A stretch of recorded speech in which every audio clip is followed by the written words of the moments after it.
I couldn't believe that Liu Kang welcomed me in Earthrealm, or that he thought me worthy to study with his Shaolin masters. After a lifetime of wishing for one, I finally had a home. But my joy was tempered as I thought about Serena. My shadow sister was still under Quan Chi's yoke, and she deserved a life free of him as much, if not more, than I. Quan Chi and my other sisters proved tenacious, but they were no match for my blade. I snatched Serena from them. Then Liu Kang helped me break Quan Chi's spell. Her mind free of his influence for the first time in years, Serena chose to join me in Earthrealm. My sister and I once again fight side by side. Only now we do so for Earthrealm. Together, we have formed the Order of Light. While the regime had changed, little else had. My people still suffered in silence, ignored by the rest of Outworld. Though now I knew Empress Melina's secret, that she was also afflicted with Tarkat. If anyone would help, it would be her. But how to get an audience? Syzoth. He was the Empress's new emissary to the Zaterrans. I asked him to introduce us. At great personal risk, he agreed. And as I'd prayed, the Empress was willing to meet. Even better, she would visit the colony.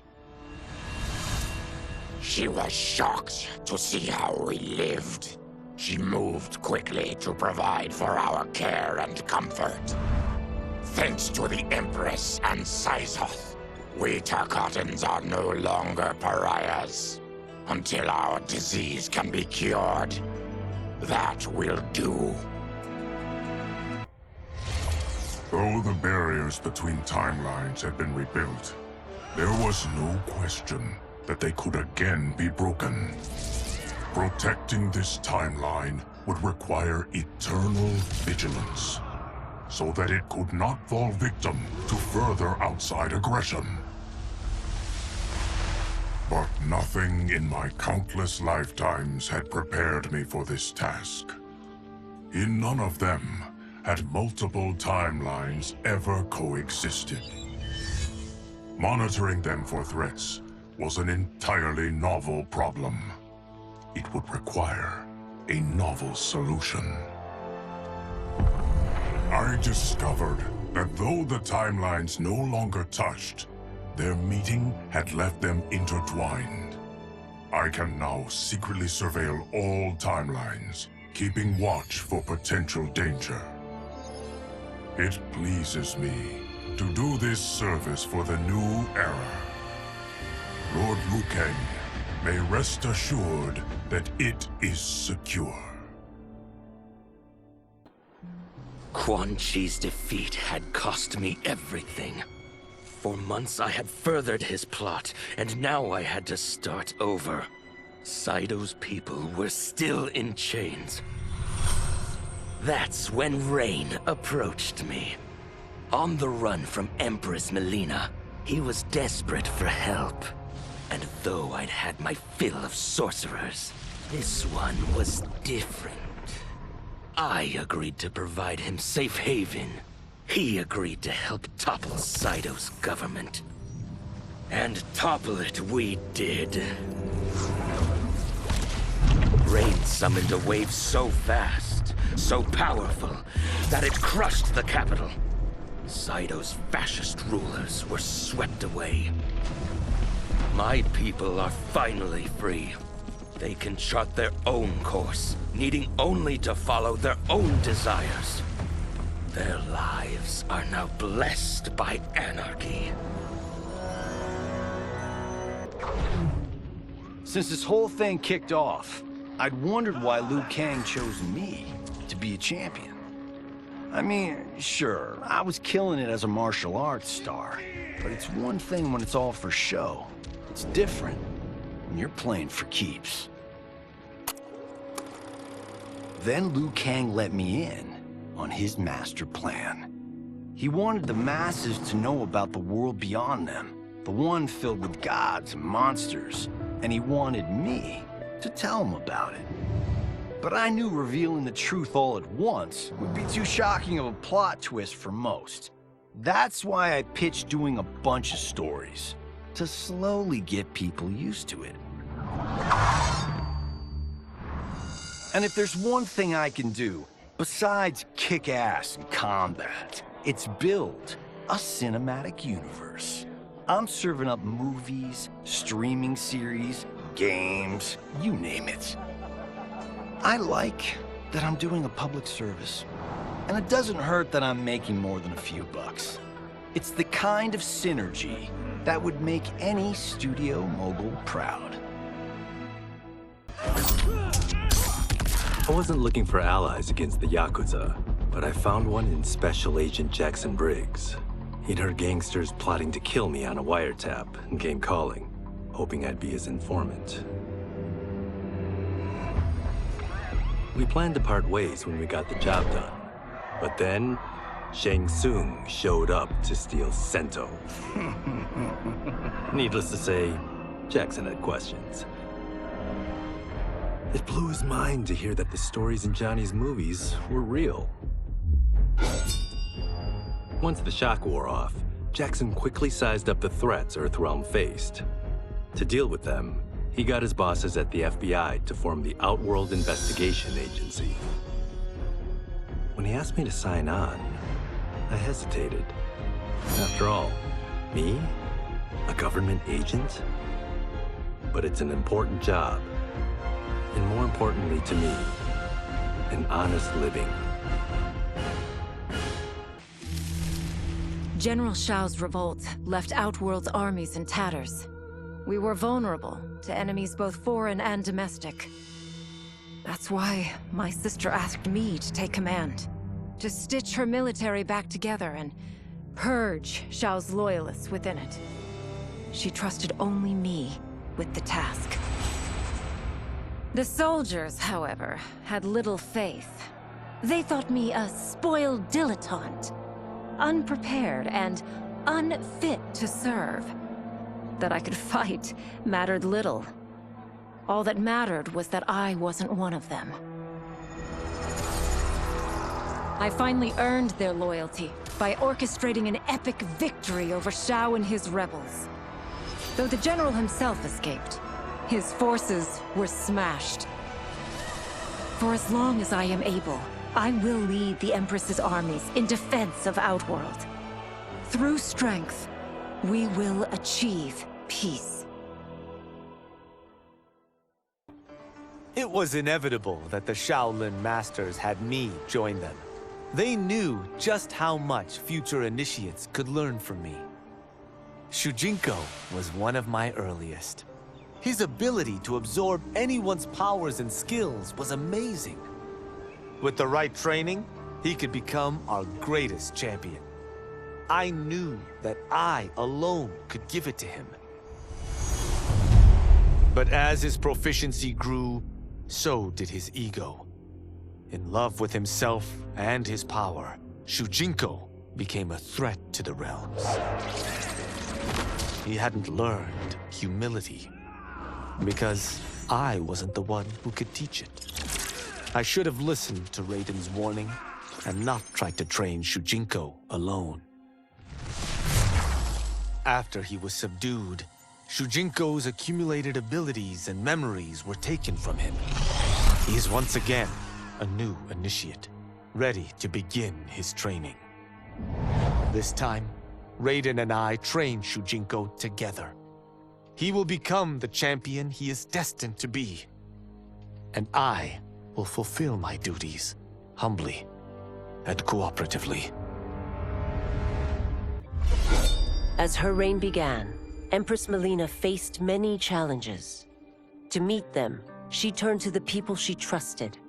Her sister to lead her army, and me to lead her Imperial police. Though I missed Empress Sindel dearly, I was glad my ties with her family had been mended. But while it was an honor to be made responsible for Outworld's internal security, I soon realized accepting the appointment was a mistake. I'm not cut out to be a bureaucrat, nor am I patient enough to navigate the Imperial Court's politics. I was at my best patrolling Sundo's streets, when I could feel the city's pulse and serve and protect its citizens directly. That's why I resigned my post and resumed my role as Sundo's first constable. I end each day knowing I've made a difference. My loyal partner had warned me. Reclaiming my power as Keeper of Time might have unforeseen consequences. In this, as in most things, he proved prescient. The process I had undergone did irreparable harm to my body. Taking back my power had cost me my immortality. While my lifespan would still stretch across eons, I would one day perish. And if the war with Titan Shang Tsung taught me anything, it is that this timeline is not safe without a protector. Yet I had never given thought to choosing a successor. Who is it that could replace me and protect my new era? The answer, of course, is Geras. Tireless and meticulous, he is perfectly suited to be entrusted with this grave duty. And no one knows better the temptations of the Hourglass. I have no doubt he will be above them. Though worried about how the public might react, I met with Baraka to discuss his Tarkatans. Speaking from his heart, he moved me. I agreed to visit his colony and see how his people lived. The conditions were atrocious. This was one of my mother's few mistakes. Like all Outworlders, she treated Tarkatans with scorn. What they deserved from us was compassion. And the only way to get it for them was to reveal my affliction. To show all my subjects that even an Empress could get Tarkat. The scandal my revelation caused was intense.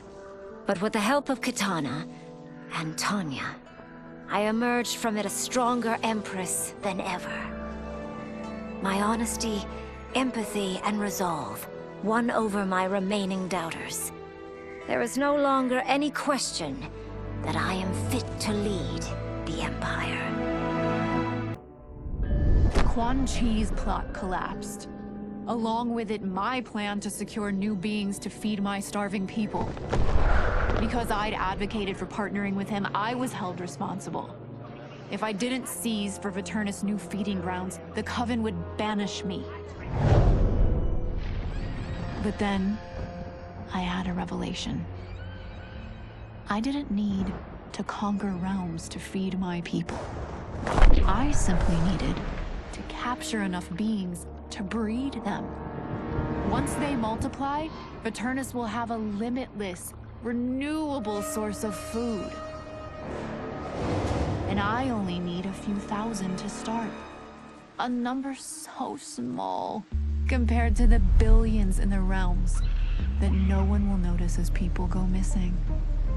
But it will be more than enough to establish our breeding stock and feed a ravenous Viternus.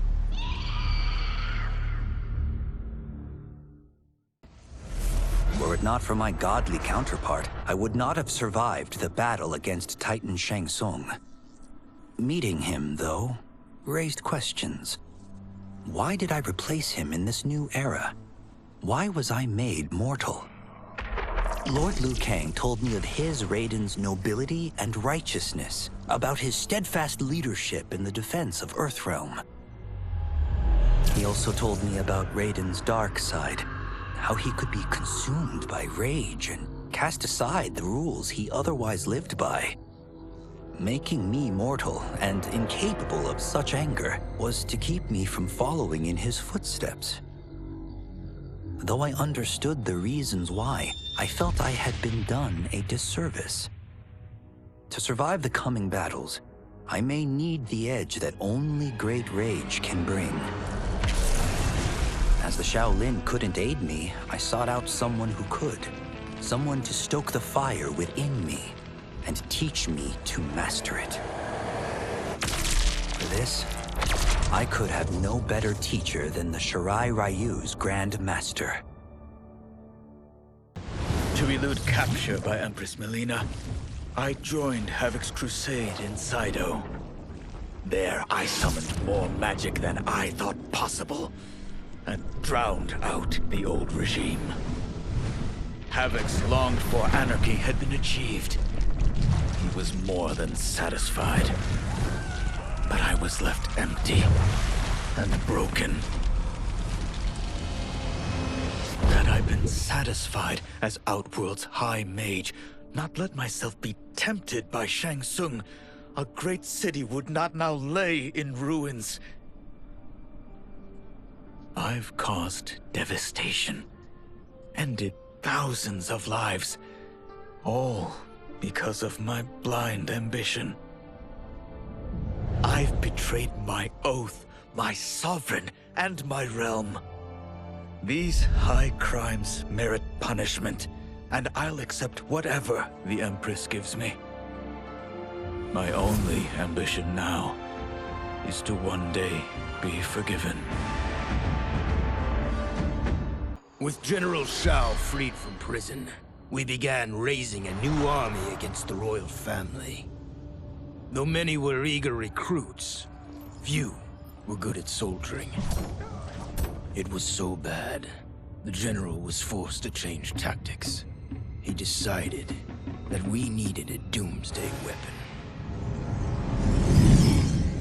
That weapon isn't a thing, though. It is a monster. Onaga, the Dragon King. The general told me the old legends were true. That his ancient ancestor defeated Onaga, trapping him deep inside Mount Sagan. The Dragon King is still there today. His pent-up fury waiting to be unleashed. Because Onaga is so dangerous, the general wouldn't risk trying to tame him before. But now, he feels we have no choice. Though I likely won't survive, I accept this mission gladly. I can think of no greater honor than to give my life in the general's service. After fleeing Outworld, I hadn't expected to return. But then, I also hadn't expected the new Empress to make me an offer I couldn't refuse. To thank me for helping stop General Shao's rebellion, she asked me to be her emissary to the Zaterrans. Going home, bearing the seal of the royal house, I would show, once and for all, that my mutation wasn't to be feared. That it wasn't a source of shame. To my surprise, I was welcomed. But those warm smiles hid a dark secret. I stumbled upon a trove of official records, which showed that my shape-shifting ability isn't unique. Many Zaterrans are born with it, but are killed by their government to keep it from spreading. Who started this barbaric policy? Who is now enforcing it is unknown. But I will find out. And I will put an end to this madness. No sooner had Titan Shang Tsung been defeated than Bi-Han and his loyalists hunted us down. Outnumbered, we fled to Japan. There, we sought refuge from an old family friend. As children, we played together. But Harumi Shirai was a woman now, the head of her clan. Her strength, beauty, and intellect awed me. Also incensed by Bi-Han's betrayal, Harumi agreed to help me forge a new clan. One that would stand against him and defend Earthrealm. Her aid proved invaluable. And as time went on, we grew closer. To honor Harumi and pay respects to my new bride, I named the clan after her, calling it the Shirai Ryu. Now the battle against my brother begins in earnest. The Shirai Ryu won't rest until Bihan is defeated and the Lin Kuei's honor restored. After escaping Lei Chin prison, I was hounded by the Imperial Police. I needed a place to hide and to recuperate while I plotted the best way forward. I knew the remote canton of my youth would be perfect. To escape capture, I traveled by sea. Little did I know that a gargantuan storm was brewing. My tiny craft was smashed apart. I closed my eyes, waiting to drown, hoping that the Netherrealm wouldn't claim my soul. But when I reopened them, I found myself not in hell, but on a deserted island. From its ruins, I could tell that great sorcerers had once lived there. In the caves beneath the ruins, I found what I can only describe as a well of souls. Once I learn how to wield its power, I will become invincible. The battle had been lost, but the war isn't over. I won't stop fighting until I take Outworld's throne. That they thought Lei Chin prison would hold me is laughable.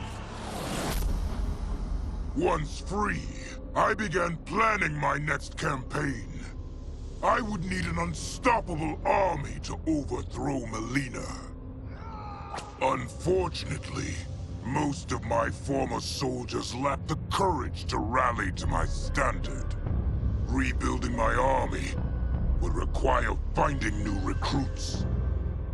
And that task is proving easier than expected.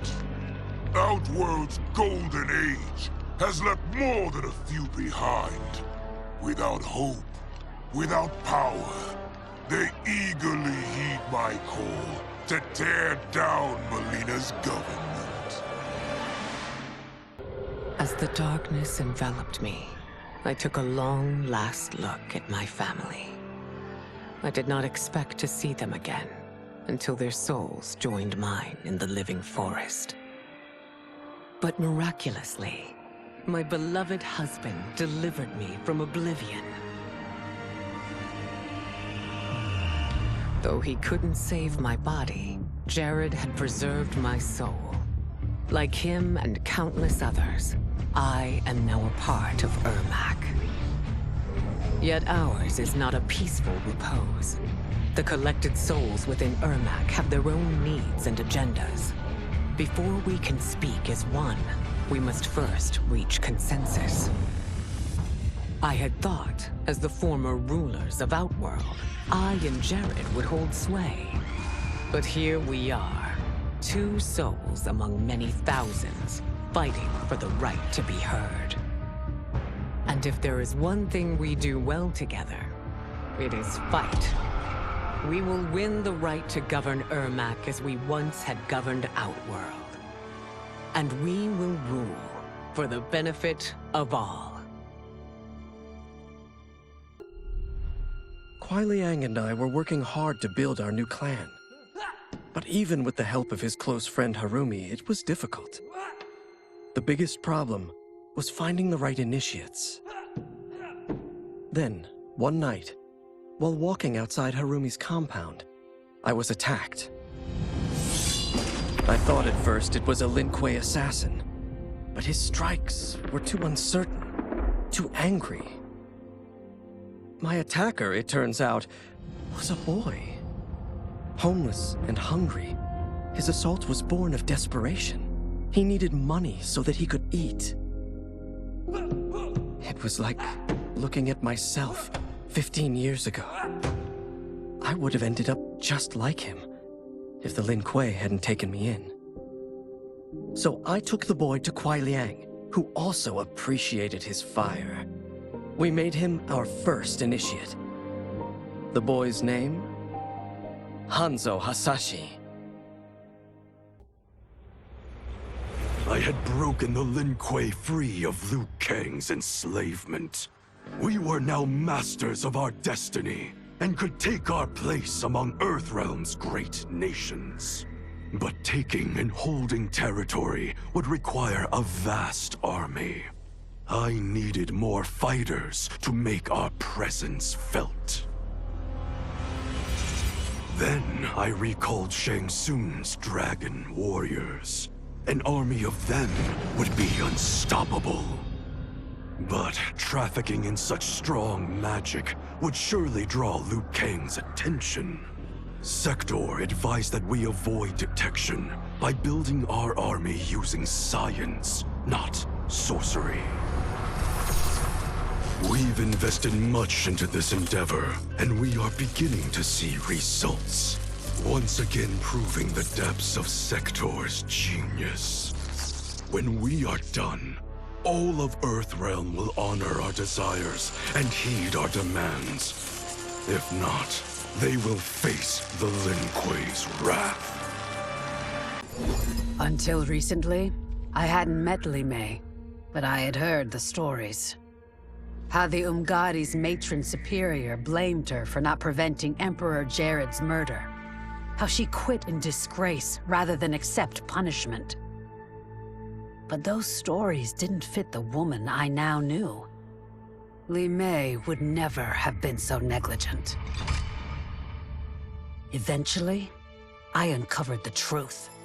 The failures and mistakes which led to the Emperor's murder, they resulted from poor decisions made by the matron superior themselves. They made Li Mei their scapegoat. When the Empress found out, she wanted the Umgadi disbanded. But I convinced her that it could be reformed. To make sure it did, she put me in charge. I am humbled by this sacred responsibility. The Umgadi, my sisters, they are my life. I will not let them be brought down by the acts of a selfish few.